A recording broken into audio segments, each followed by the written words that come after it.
Ahoy there, Captain Benzie here, coming at you with another Land Ho, the series where I take the gaming galleon on a voyage to find buried mobile gaming treasure. Today we're taking the tanks from Command & Conquer Rivals and we're slamming them into a mixing bowl with Brawl Stars and its arena PvP, blending them together into the smoothie then that is Tanks a Lot. Now before we dive into the real juice of this video, please note that my content is made purely using a Razer Phone 2, and it's supported purely by YouTube ad revenue and my amazing crew of Patreon supporters. Now you can help keep the ship sailing by supporting me on Patreon, or liking, subscribing and commenting on the video. Alright, all of that out of the way, let's dive right in. Now if you're familiar with this channel, you'll know that I'm a big fan of Armajet and Brawl Stars, and you'll know that this channel all started with me making videos for Command & Conquer Rivals, a game that, well, yeah, involves tank battles.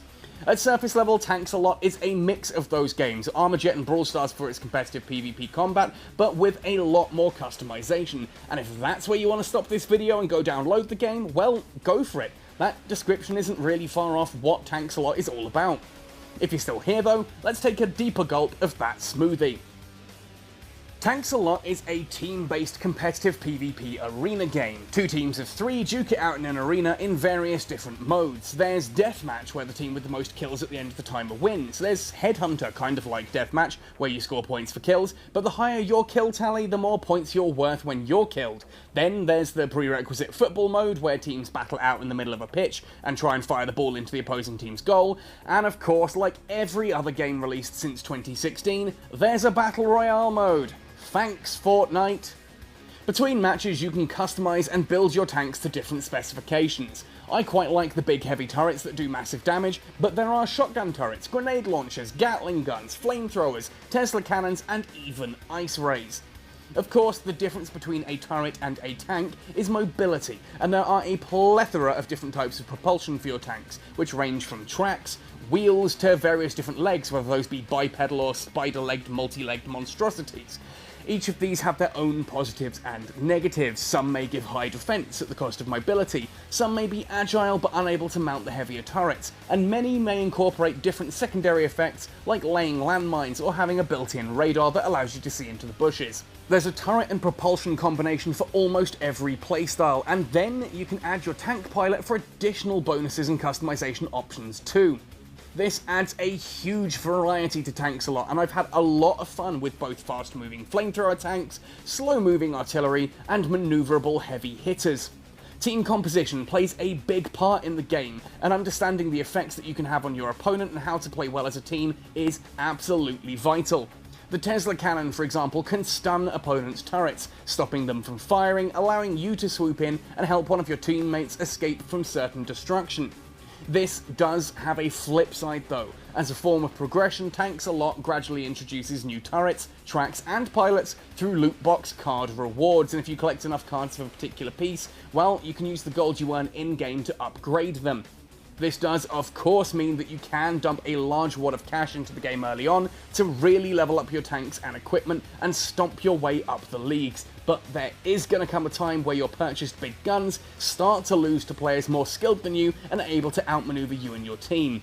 Skill definitely plays a humongous part in Tanks a Lot, and I found that my one small purchase early on helped me add variety to the game, but didn't give any form of huge advantage at all. I was still dying a lot until I figured out how to actually use those parts. On the subject of purchases, the game so far has been pretty friendly to me as a single purchase user. I've never felt massively outclassed as I entered a battle, though I have sometimes felt let down by my teammates. It is worth mentioning, however, that Tanks a Lot pushes you quite hard to make a single starting purchase, as it plays ads at almost every opportunity outside of matches. But you can remove these for as little as 99 cents, and any purchase you make in the game otherwise will also remove most of those adverts. On the one hand, I understand the need for developers to make money from their game, and this strategy does certainly incentivize a small payment from all players without hard-gating content from those physically unable to pay. That said, these adverts were annoying as all hell, as they'd come up during end-of-match scoreboards, they'd come up whenever I opened a crate, they'd come up when I wanted to get additional loot from a crate, and then when exiting the customization menu, lo and behold, there's another advert. They were constant, and it did really feel overbearing. Once they were gone though, the game became much more enjoyable, so do be aware that you're likely going to need to drop $1 or $2 on the game early on. if only just to get rid of the adverts. There are still adverts after that, but they are all opt-in. There are skins to recolor your tanks with too, but I personally found these to be really quite limited, uninspiring, and costly in in-game resources, so I haven't really bothered. Just a few more simple block colours could really help, along with the ability to straight up purchase these in the shop as required. I would love to be able to make one of my flame tanks bright red, or my heavy hitter a dark bluey black, for example. All in all though, these are minor complaints. If you go into the game with the understanding that you'll need to drop $1 or $2 if you enjoy it just to get rid of those adverts, and if you're not overly bothered about having full creative control over your tank's colour scheme, then these are easy complaints to ignore. Sure, there are definite ways to pay for an early advantage in the game, but the advantage definitely isn't as strong as in many other titles that I have played. I know that sounds like a bit of a weak argument, but you've got to understand that in a freemium game, obviously there is a certain amount of push to make some money for the developers.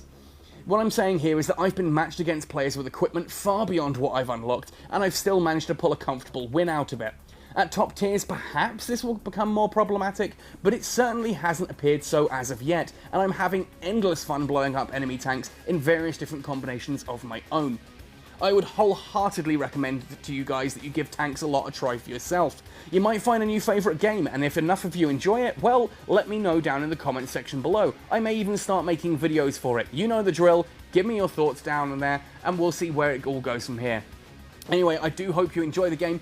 Do give it a try, download it, it is completely free just to get your hands onto it. Start it up and see what you think, and let me know your thoughts either in the description below, or of course come find me on the usual channels of Twitter, Facebook, Instagram and Discord. Otherwise, happy sailing and see you on the battlefield.